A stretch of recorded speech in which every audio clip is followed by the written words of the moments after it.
what's up, Language Arts 10 students? This is Mr. Rarick. I'm back. I'm back in the classroom today. Decided to come back in. I'm messing with my microphone right now. Sorry if it's giving you a bunch of feedback. All right, so this is Julius Caesar Act 3, Scene 1. When we left off on Act 2, the conspirators came up with a plan. They were going to bring Caesar. They were going to make sure that he showed up at the Senate that day, and Caesar didn't want to. His wife, said she had a bad feeling, and so Caesar was going to say that he wouldn't go. His wife, Calpurnia, was saying, just tell him that you're sick or that I'm sick, and he's like, man, I can't lie. So he doesn't do it. But then one of the conspirators tempts Caesar by reinterpreting one of Calpurnia's bad dreams and then telling Caesar that he's going to be offered the crown again that day. On his way there, Artemidorus gives him a letter to say, "Hey, be careful about all these conspirators." Or he writes the letter and he goes to position himself to give it. The soothsayer walks by, and Portia is nervous about what's going on. And the soothsayer, it's the Ides of March. It's March 15th. Anyway, so that's where we're at. Brutus is on board with the conspirators. They're willing to kill Caesar. Not because he dislikes Caesar, but because he dislikes the situation that Caesar's in. So, that being said, here we go. Act 3, Scene 1. It starts with a flourish. Enter Caesar, Antony, Lepidus, Brutus, Cassius, Casca, Decius, Metellus, Trebonius, Cinna, Publius, Popilius, Artemidorus, the soothsayer, and other senators and petitioners. The Ides of March are come. I, Caesar, but not gone. Hail, Caesar, read this schedule. So this is Artemidorus giving Caesar that letter. Trebonius doth desire you to read. At your best leisure, this his humble suit. O Caesar, read mine first, for mine's a suit that touches Caesar nearer. Read it, great Caesar. What touches us ourselves shall be last served. So Caesar's trying to be noble. Artemidorus is like, you need to read this letter right now. He's like, it's about you. And Caesar's like, you know what? If it's about me, it can wait. I need to deal with the things that are dealing with other people first. Delay not, Caesar. Read it instantly. What, is this fellow mad? Sirrah, give place. What urge you your petitions in the street? Come to the Capitol. Caesar goes forward, the rest following. So Artemidorus is so ardent about his desire for Caesar to read his letter that Caesar thinks he's actually crazy. And so Cassius is like, let's stop dealing with street petitioners. Let's actually go into the Capitol building and deal with the important people. Caesar goes forward, the rest following. Popilius speaks to Cassius. I wish your enterprise today may thrive. So Popilius knows about it. What enterprise, Popilius? Cassius is pretending he's playing dumb. Fare you well. He walks away. What said Popilius Lena? He wished today that our enterprise might thrive. I fear our purpose is discovered. Look how he makes to Caesar. Mark him. Casca, be sudden, for we fear prevention. Brutus, what shall be done? If this be known, Cassius or Caesar never shall turn back, for I will slay myself. Cassius, be constant.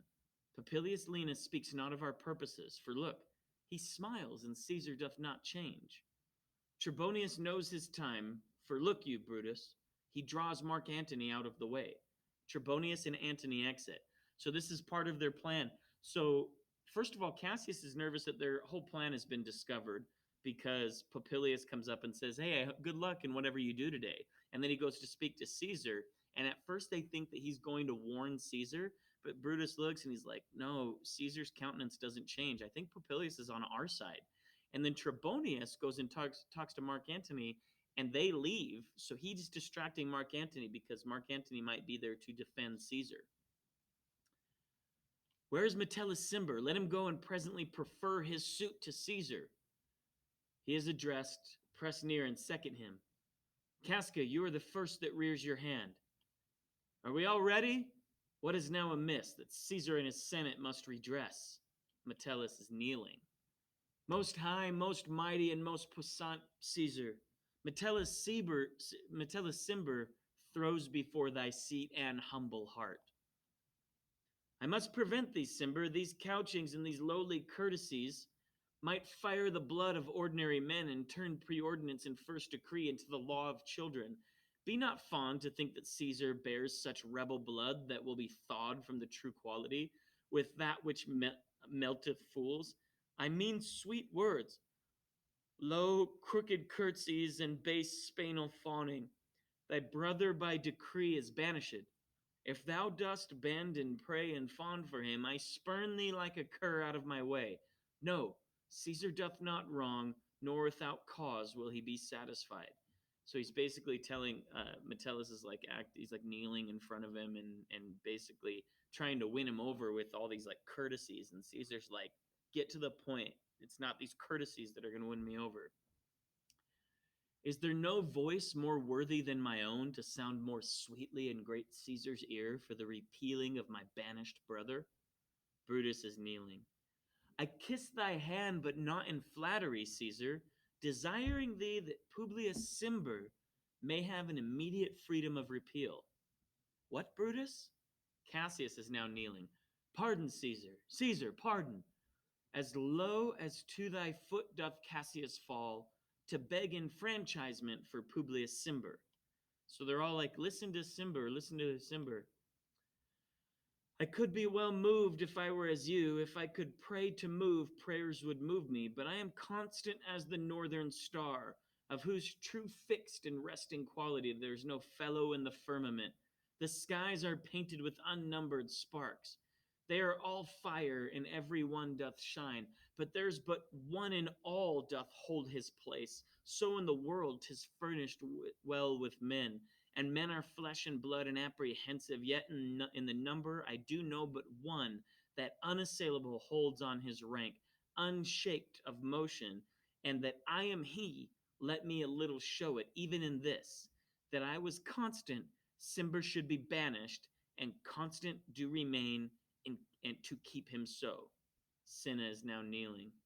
O Caesar, hence wilt thou lift up Olympus? Decius is kneeling. Great Caesar, Caesar says, doth not Brutus bootless kneel? Speak, hands for me. As Casca strikes, the others rise up. Stab Caesar.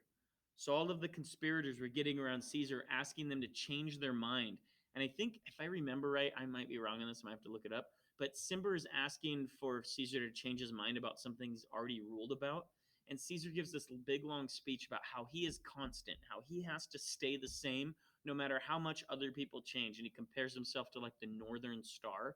And I don't know if you know a lot about astronomy, but the northern star, it's like the brightest star in the sky, and it stays in the same place. And a bunch of the other stars, I mean, theoretically, they're all staying in the same place, but how the Earth tilts and moves around the sun, the other stars shift their positions on the horizon, but the northern star is always constant.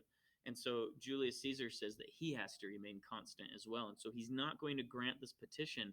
But then all of these other men, Cassius and Casca and Decius and Brutus and Cinna, they all come up and they're like begging Caesar to change his mind. But that's really just a front for them to be able to get really close to Caesar. And then Casca says, speak hands for me, and he strikes. And when he strikes Caesar, the rest of them stand up and they all strike. And they're all stabbing Caesar. And the last person to stab Caesar is Brutus.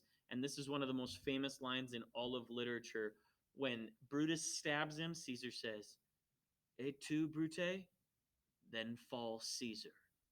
He dies.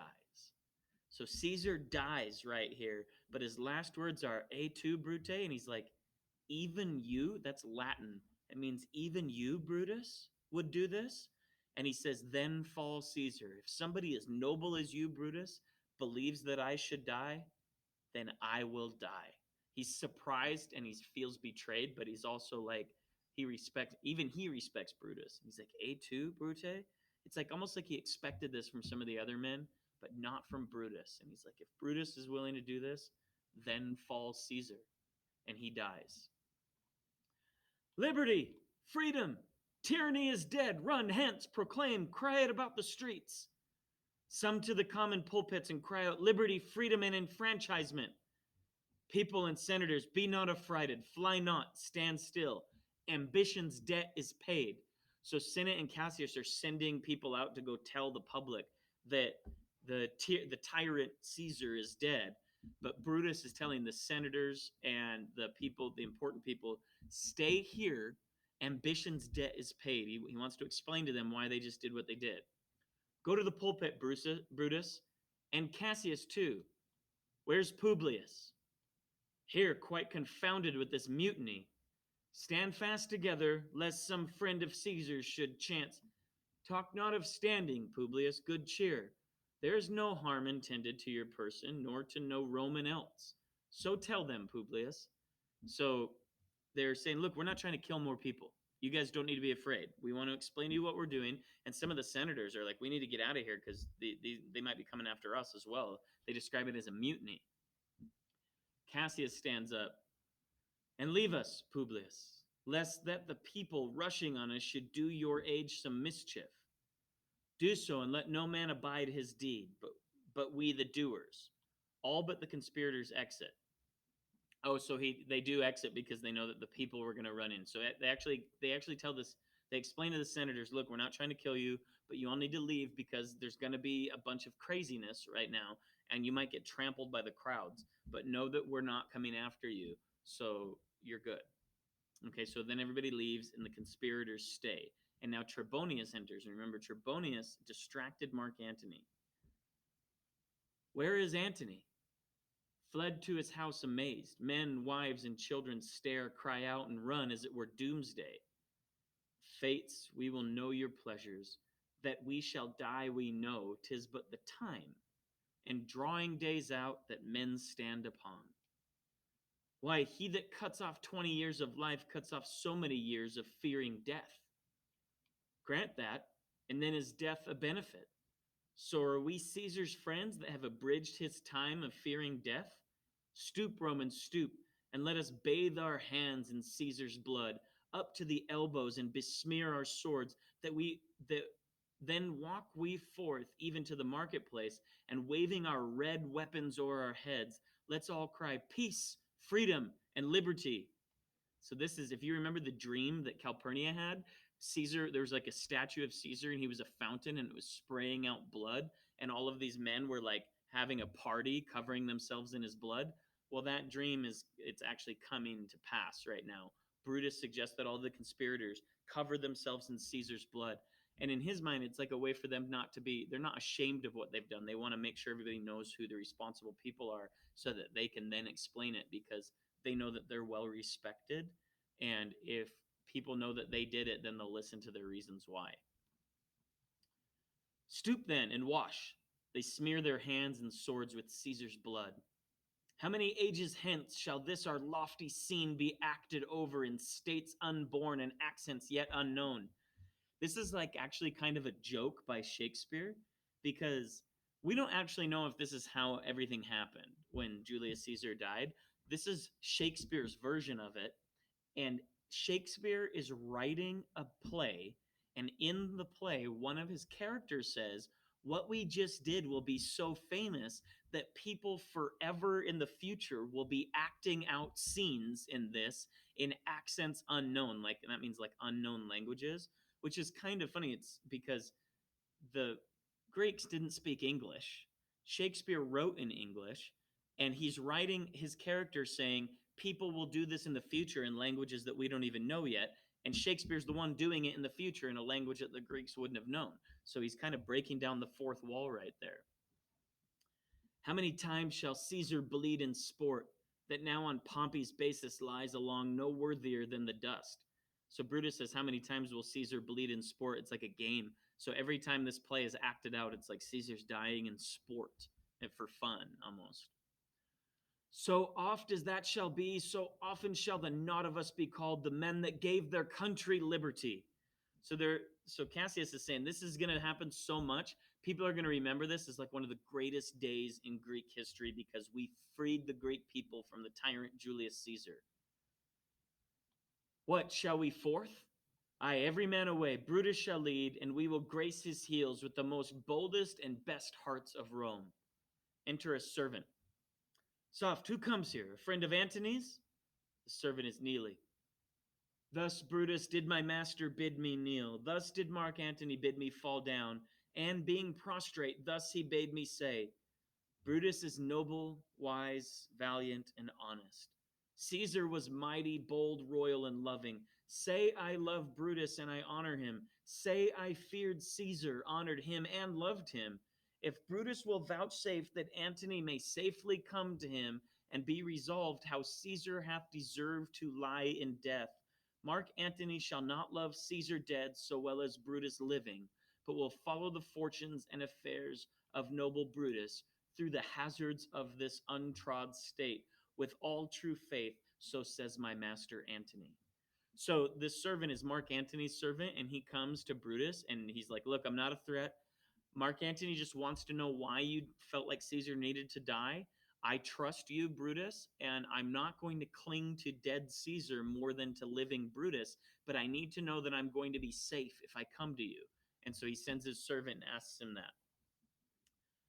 Thy master is a wise and valiant Roman. I never thought him worse. Tell him, so please him, come unto this place. He shall be satisfied, and by my honor depart untouched.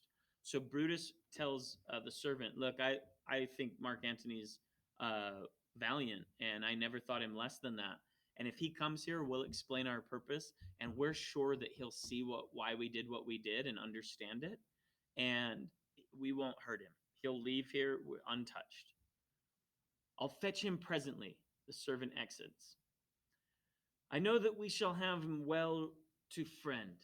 I wish we may, but yet have I a mind that fears him much, and my misgivings still fall shrewdly to the purpose. Enter Antony. But here comes Antony. Welcome, Mark Antony. O mighty Caesar, dost thou lie so low? And are all thy conquests, glories, triumphs, spoils shrunk to this little measure? Fare thee well. I know not, gentlemen, what you intend.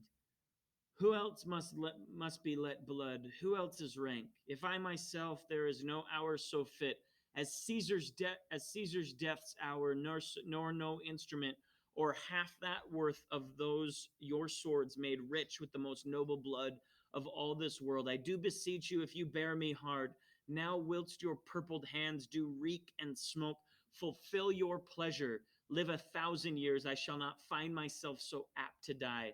No place will please me so, no men of death, as here by Caesar and by you cut off, the choice and master spirits of this age.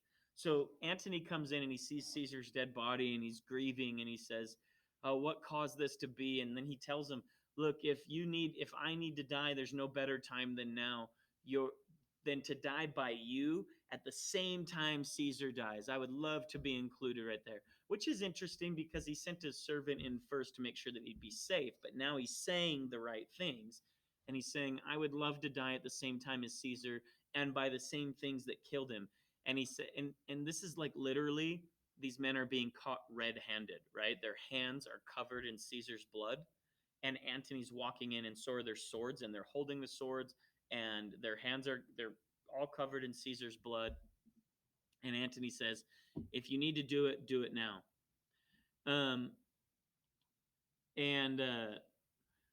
This is Brutus's response to Antony. O Antony, beg not your death of us, though now we must appear bloody and cruel as by our hands, and this our present act you see we do, yet see you but our hands, and this the bleeding business they have done. Our hearts you see not, they are pitiful, and pity to the great general wrong of Rome. As fire drives out fire, so pity hath done this deed on Caesar. For your part, to you our swords have leaden points, Mark Antony, our arms in strength of malice, and our hearts of brother's temper do receive you in with all kind love, good thoughts, and reverence. Your voice shall be as strong as any man's in the disposing of new dignities. Only be patient till we have appeased the multitude, beside themselves with fear, and then we will deliver you the cause. Why I that did love Caesar when I struck him have thus proceeded. So they're saying, look, we're not going to kill you, Mark Antony. Um, our swords that were sharp for Caesar have leaden points. They're like dulled towards you. And Cassius says, look, you're going to be important in choosing who's going to be the next leader. Your voice is going to be as strong as any of ours. And Brutus says, all that we're asking is a little bit of time. If you can just be patient, we need to calm everybody down. The public that's all freaking out right now that their emperor or their emperor just was murdered. We need to explain some things to them, quell them down a little bit, and then we'll get into more detail with you. Antony responds, I doubt not of your wisdom. Let each man render me his bloody hand. First, Marcus Brutus will I shake with you. Next, Caius Cassius do I take your hand. Now Decius Brutus yours. Now yours, Metellus. Yours, Cinna. And my valiant Casca yours. Though last, not least in love, yours, good Trebonius. Gentlemen all, alas, what shall I say? My credit now stands on such slippery ground that one of two bad ways you must conceit me, either a coward or a flatterer. That I did love thee, Caesar, oh, 'tis true. If then thy spirit look upon us now, shall it not grieve thee dearer than thy death? To see thy Antony making his peace, shaking the bloody fingers of thy foes, most noble, in the presence of thy corpse? Had I as many eyes as thou hast wounds, weeping as fast as they stream forth thy blood, it would become me better than to close in terms of friendship with thine enemies. Pardon me, Julius, here wast thou bade, brave heart. Here didst thou fall, and here thy hunters stand, signed in thy spoil and crimsoned in thy lathe. O world, thou wast the forest to this heart, and this indeed, O world, the heart of thee. How like a deer strucken by many princes dost thou here lie. So he shakes everybody's hands, and he still expresses his love for Julius Caesar. And he says, basically, I'm either going to be a coward for not defending Caesar or a flatterer of Caesar for defending him. He basically says he's in an impossible position. Mark Antony, pardon me, Caius Cassius. The enemies of Caesar shall say this. Then in a friend it is cold modesty. I blame you not for praising Caesar so, but what compact mean you to have with us? Will you be pricked in number of our friends, or shall we on and not depend on you? Therefore I took your hands, but was indeed swayed from the point by looking down on Caesar. Friends am I with you all, and love you all. Upon this hope that you shall give me reasons why and wherein Caesar was dangerous. So Cassius basically asks, are you with us or against us? Like, I don't really understand, because Antony basically expressed his love for Caesar after he shook everybody's hands. And Antony's like, look, I shook all of your hands because I want to be I want to be allies with you. But when I looked at Caesar, all of these feelings came back. And he's like, I need to know why you thought Caesar was so dangerous. And Brutus responds, he says, or else were this a savage spectacle. Basically saying, if Caesar wasn't dangerous, this is just brutality. But it's not, and I want to explain to you why. Our reasons are so full of good regard that were you, Antony, the son of Caesar, you should be satisfied. He says, basically, even Caesar's family is going to understand us once we explain ourselves. That's all I seek, says Antony, and am moreover suitor that I may produce this body to the marketplace, and in the pulpit, as becomes a friend, speak in the order of his funeral. So Antony just wants to speak at Caesar's funeral in front of the crowds. Brutus says, you shall, Mark Antony. Brutus, a word with you. Cassius is like, we need to talk about this. So as an aside to Brutus, so Cassius and Brutus are speaking. They're the only two that can hear each other. You know not what you do. Do not consent that Antony speak in his funeral. Know you how much the people may be moved by that which he will utter? Brutus aside to Cassius. by your pardon, I will myself into the pulpit first, and show the reason of our Caesar's death. What Antony shall speak, I will protest he speaks by leave and by permission, and that we are all contented. Caesar shall have all true rights and lawful ceremonies. It shall advantage more than do us wrong. So Brutus is like, look, we're going to look like the good guys when we go up there and we explain why we did this, and then allow Mark Antony to speak. But before he speaks, we're going to make sure that he only says the things that we're okay with. And then it's going to make us look like the good guys, that we're giving Caesar this funeral and allowing Antony to speak. Cassius back to Brutus. I know not what may fall. I like it not. So Cassius is still against Brutus on this. Mark Antony, here. Take you Caesar's body. You shall not in your funeral speech blame us, but speak all good you can devise of Caesar, and say you do it by our permission. Else shall you not have any hand at all about his funeral. And you shall speak in the same pulpit whereto I am going after my speech is ended. So Brutus is like, I'm going to talk first, then you can speak. And in your speech, you cannot say anything bad about us, okay? You can't blame us for anything. Otherwise, we're just not going to let you talk at all at his funeral. Be it so. I do desire no more. Prepare the body then and follow us. All but Antony exit. So now we have a soliloquy where it's just Antony and Caesar's body. Oh, pardon me, thou bleeding piece of earth, that I am meek and gentle with these butchers. Thou art the ruins of the noblest man that ever lived in the tide of times. Woe to the hand that shed this costly blood. Over thy wounds now do I prophesy, which like dumb mouths do ope their ruby lips to beg the voice and utterance of my tongue. And curse shall light upon the limbs of men. Domestic fury and fierce civil strife shall cumber all the parts of Italy.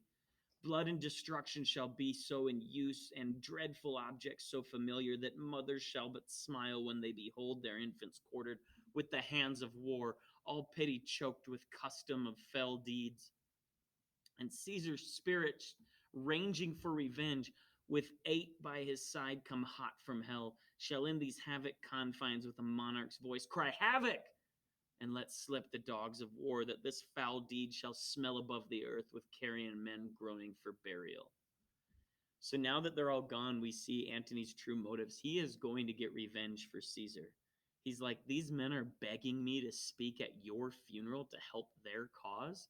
He's like, yeah, right. That's not happening. He said people are going to be so familiar with war that they're gonna embrace it. We're gonna cry havoc and let slip the dogs of war. We are not gonna let this deed end here. Now Octavius' servant. So now there's another ruler named Octavius Caesar, and so this is Octavius' servant comes in. You serve Octavius Caesar, do you not? I do, Mark Antony. Caesar did right for him to come to Rome. He did receive his letters and is coming, and bid me say to you by word of mouth, O Caesar, thy heart is big, get thee apart and weep. And bid me say to you by word of mouth, O Caesar. So the servant is coming to deliver a message to Mark Antony and then sees Caesar's dead body. And Octavius Caesar, I think, is like a nephew or something of Julius Caesar.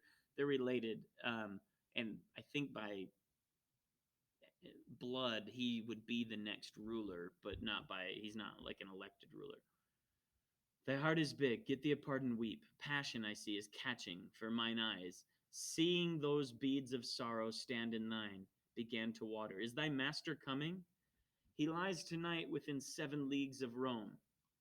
Post back with speed and tell him what hath chanced. Here is a mourning Rome, a dangerous Rome, no Rome of safety for Octavius yet. Hie hence and tell him so, yet stay a while. Thou shalt not back till I have borne this corpse into the marketplace. There shall I try in my oration how the people take the cruel issue of these bloody men, according to the which thou shalt discourse, to lead young Octavius of the state of things. Lend me your hand. They exit with Caesar's body. So Antony tells him, go back and tell Octavius not to come to Rome. It's not safe right now. Stay where he's at. I'm going to try to win over the people to see how bloody these men were, and I'm going to try to win them over. But first, help me carry him to the marketplace. So the servant is helping Mark Antony prepare Caesar's body for his funeral. All right, that's the end of Act 1. We see that even though the murder has occurred, the conspirators carried out their plot. Now they have to win over the people, and they think they're winning over Mark Antony, but Mark Antony allows us to learn in his soliloquy and in his conversation with the servant that he has no plans on cooperating with them. So this creates some dramatic irony where we know his intentions, but the conspirators don't know. We also know that Cassius is suspicious of Mark Antony, but Brutus is confident in his ability to control the situation. All right, there we go.